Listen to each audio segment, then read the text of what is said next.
Guys, I'm genuinely curious. If you live in Chicago, if you live in the United States, does this sort of thing happen to people driving electric cars or just driving their cars in Chicago?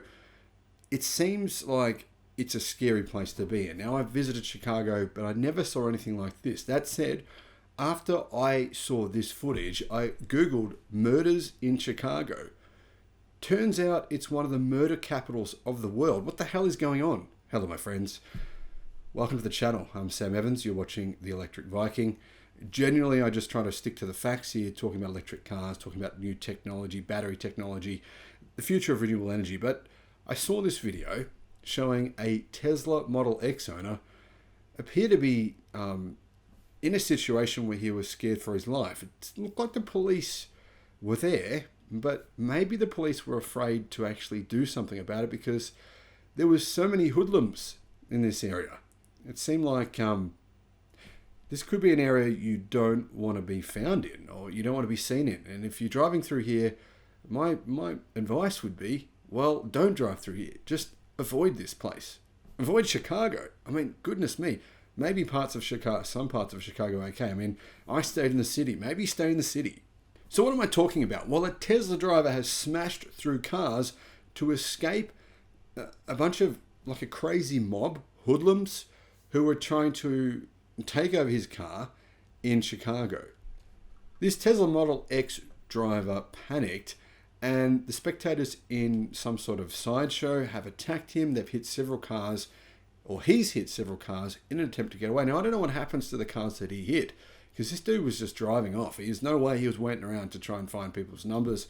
Maybe his Tesla Sentry mode footage was activated and he was able to actually take videos of the other cars so he can contact them and get the insurance details worked out so that these other people, I mean, what are the other people in the other cars doing? I'm not sure what the hell was going on here. If anyone knows, please tell us what happened here in the comment section.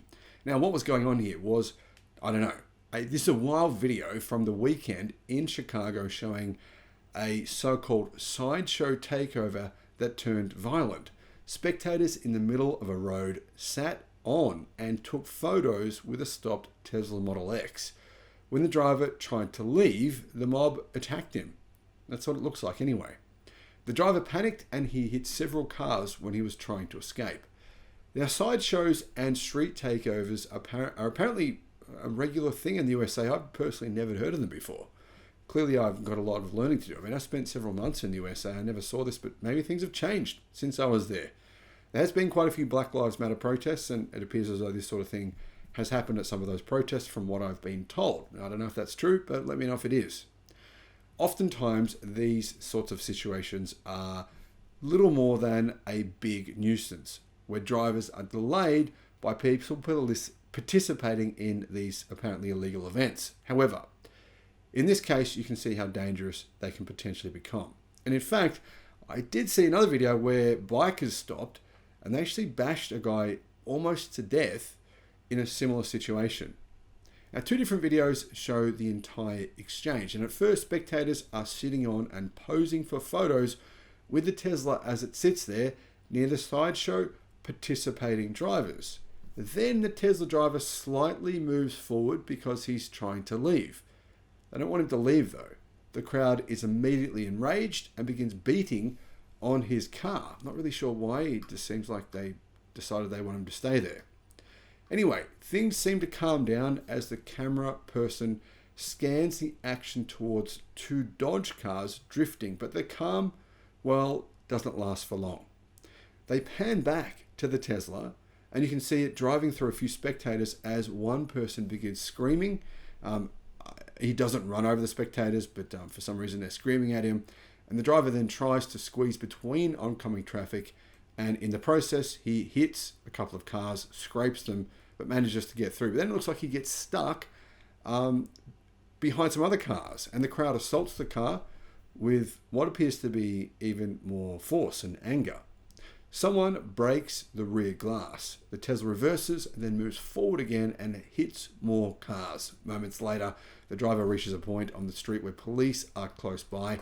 Fortunately, those police, they help to disperse the crowd and the crowd comes back, and then Tesla kind of drives off to safety. But it appears to me as though the police had been there all along. In fact, I can see there was 11 police officers, and they all just watched, didn't do anything.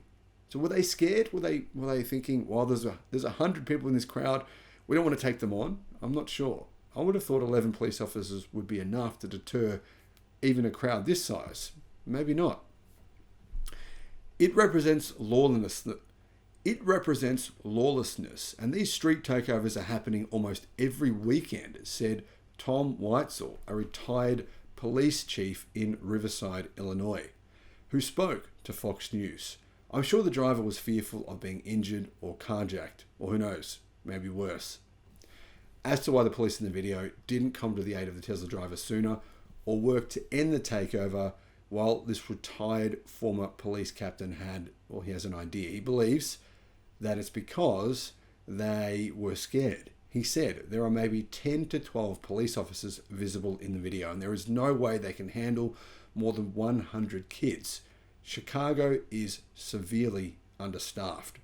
Personally, I would not be putting my hand up to be a police officer in Chicago anytime soon, so I've got to give full credit to the police even taking on this job, because honestly, this is kind of a scary place to be a police officer from the statistics I've seen so far. Now, I'm sure there's some crime from the police versus, citizens, but it's also going the other way. And from what I can tell, there's been a number of police murders there over the past year.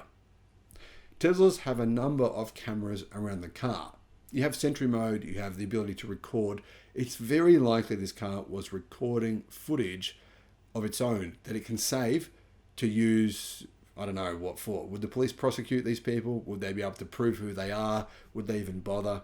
I'd say they probably wouldn't. But, hey, it's still good to have that footage. You never know. Maybe some of them are wanted criminals from some other events.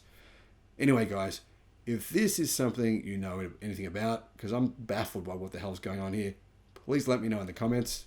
Thanks for watching.